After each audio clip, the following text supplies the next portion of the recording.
se acusaba a la Iglesia Católica.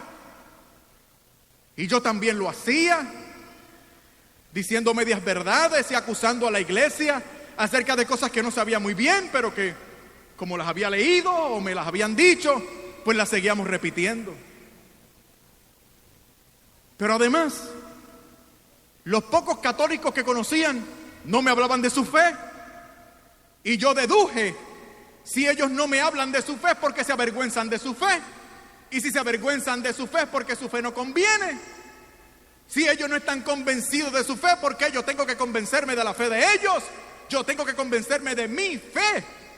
Yo tengo que encontrar la evidencia bíblica que señale a mi iglesia como la iglesia de Jesucristo. Y hablé con algunos compañeros pastores y un compañero mío también en la facultad de teología. Ya he comenzado a enseñar la teología en el seminario de mi denominación. Eso fue otra cosa que me atraía mucho a mi denominación. A los 33 años yo era el catedrático de teología de mi denominación, teología sistemática, en el seminario de nuestra denominación. El sueño de mi vida lo lograba a la corta edad de 33 años. ¿Cómo abandonar todo aquello? Imposible.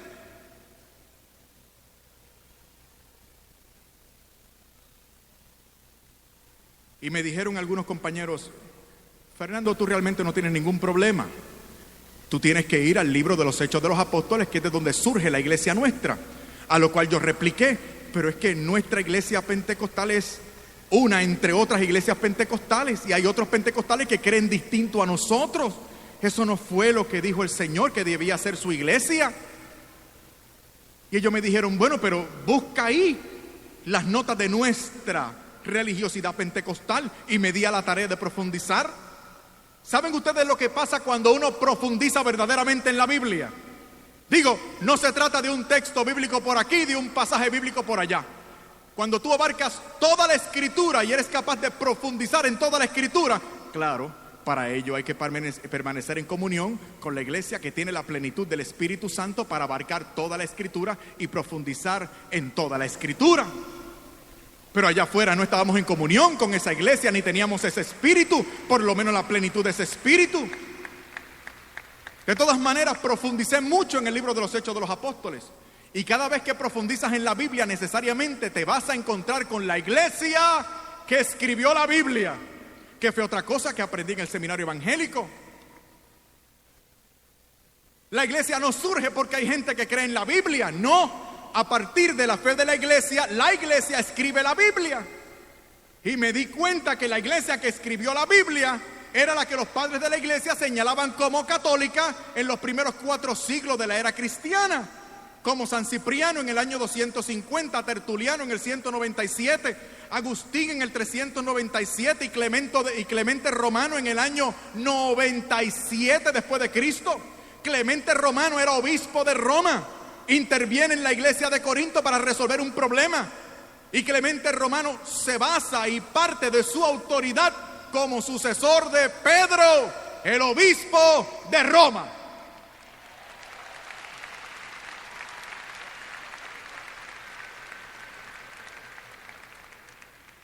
Pero vamos al libro de los Hechos de los Apóstoles, donde surge mi pentecostalismo. Portentos, milagros, prodigios y señales que siguen al pueblo de Dios.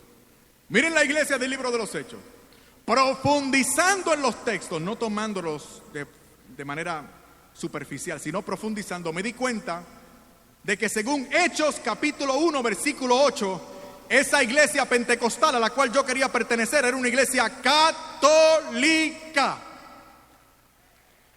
Me di cuenta profundizando en Hechos capítulo 1 versículo 14 que esa iglesia era mariana. Se refería a la madre de su rey como la reina del reino de los cielos. Por eso la tenemos en el libro de Apocalipsis, en el capítulo 12, como una reina revestida de sol, la luna a sus pies, coronada de estrellas. Está encinta, va a dar a luz al que rige, el que regirá las naciones. ¿Quién es ese que va a regir las naciones? Jesucristo. ¿Quién es la madre de Cristo? María Santísima, en Apocalipsis capítulo 12. Descubrí además, profundizando en los textos bíblicos, que según Hechos capítulo 2 versículo 42, Esta primera iglesia pentecostal a la cual yo quería pertenecer era una iglesia eucarística y era una iglesia apostólica. La iglesia de Jesucristo es católica, mariana, eucarística y apostólica.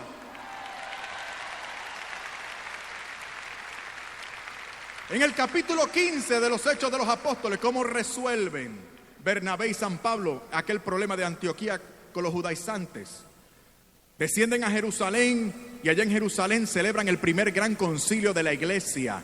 Y dice en el capítulo 15, versículo 28, Santiago, quien era el obispo de Jerusalén: nos ha parecido bien al Espíritu Santo y a nosotros, porque esta iglesia apostólica habla con la autoridad de Cristo y el poder, la potencia del Espíritu Santo. Por eso lo que diga un sucesor de los apóstoles para mí es palabra de Dios.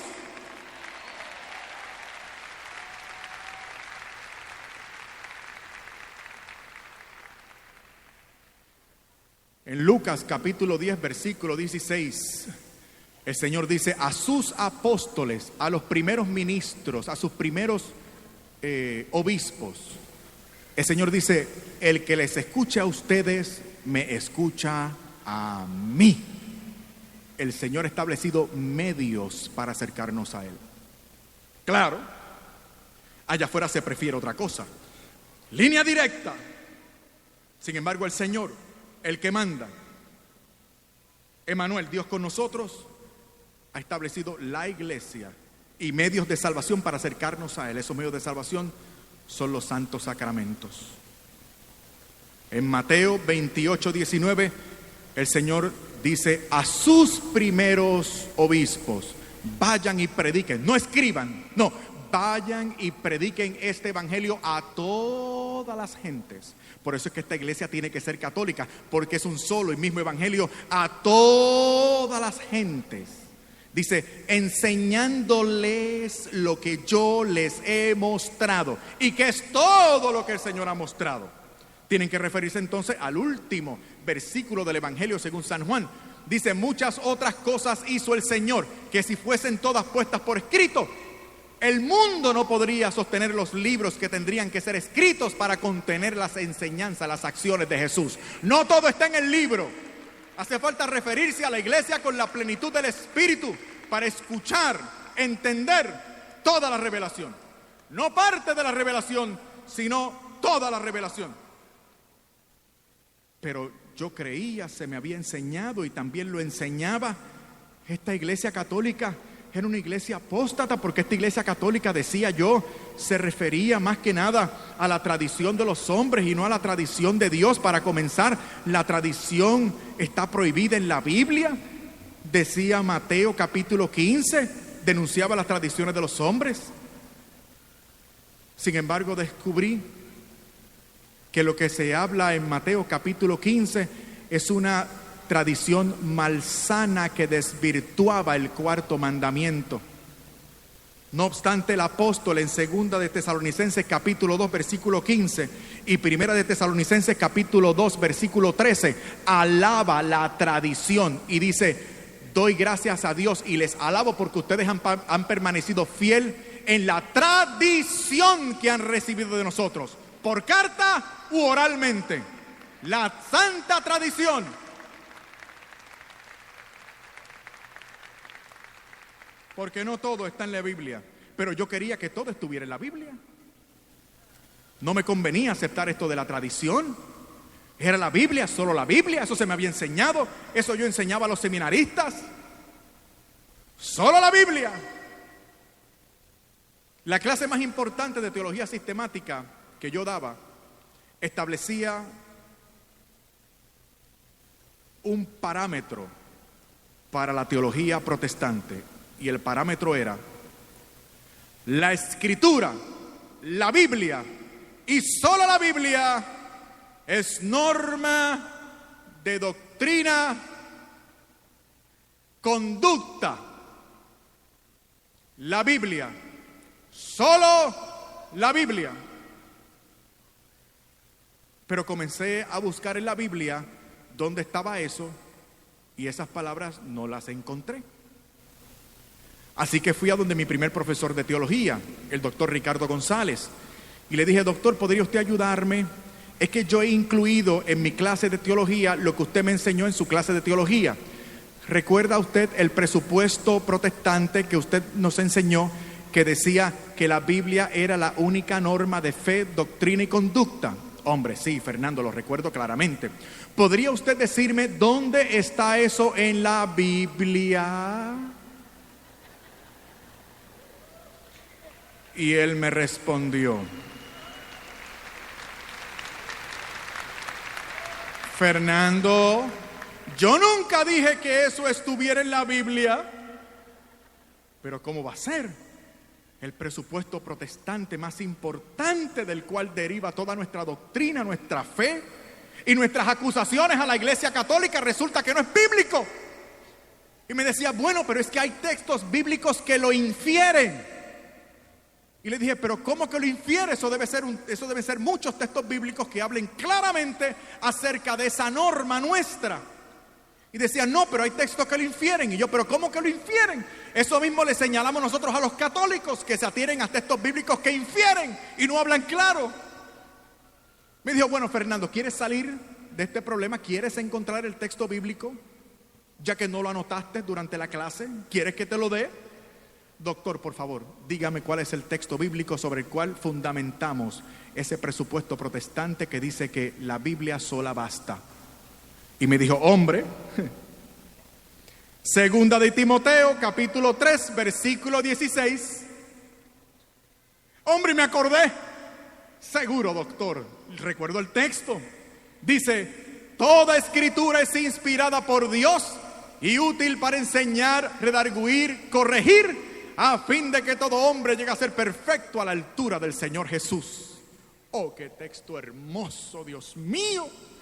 Dice que la Biblia es inspirada por Dios, y si es inspirada por Dios, viene de Él, y si viene de Él, ¿para qué yo quiero otra cosa? Es verdad que no explicita claramente lo que yo quiero, pero no importa. Lo que yo quiero es un pretexto para no hacerme católico, y esto es maravilloso. Escritura inspirada por Dios, viene de Él, para mí es suficiente, nada más. Me olvido de todo lo demás, que si la unidad de la iglesia, que si tiene que ser visible, católica, apostólica, eucarística, etc. Me olvido de todo. Al fin de cuentas parecía que el demonio me tendía una trampa. No estábamos equivocados del todo. La Biblia es inspirada por Dios, es suficiente por tanto. Llamo a mi esposa, le digo: vamos a celebrar. Ella me dice que vamos a celebrar. Yo le digo: no te preocupes, yo sé lo que vamos a celebrar. Tú simplemente aprovecha la oportunidad que nos vamos. Te voy a llevar al mejor sitio posible. Vamos a tener una cena romántica en el mejor restaurante que podamos pagar. Vamos a escuchar buena música y la vamos a pasar muy bien. Fuimos a celebrar. Después llegué a mi casa, tarde por la noche. Cuando estoy dormitando, escucho una voz.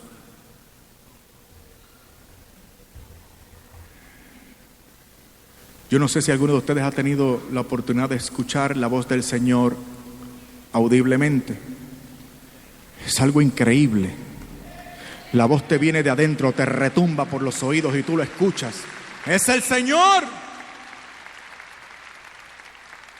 Y el Señor me llamó por mi nombre: Fernando. Pensé que eran cosas de mi mente. Estaba entre dormido y despierto. Trato de despertar a Lisette. Le digo: ¿me llamas? Ella me dice que no, que la deje en paz, que quiere dormir. Así que le digo: está bien, sigue durmiendo. Y me quedo despierto. Fue una sensación extraordinaria escuchar aquella voz. Ahora sí estoy despierto y escucho la misma voz: Fernando. Tuve mucho temor, supe que era el Señor. Me tiro de rodillas al lado de mi cama y digo: Señor, aquí estoy.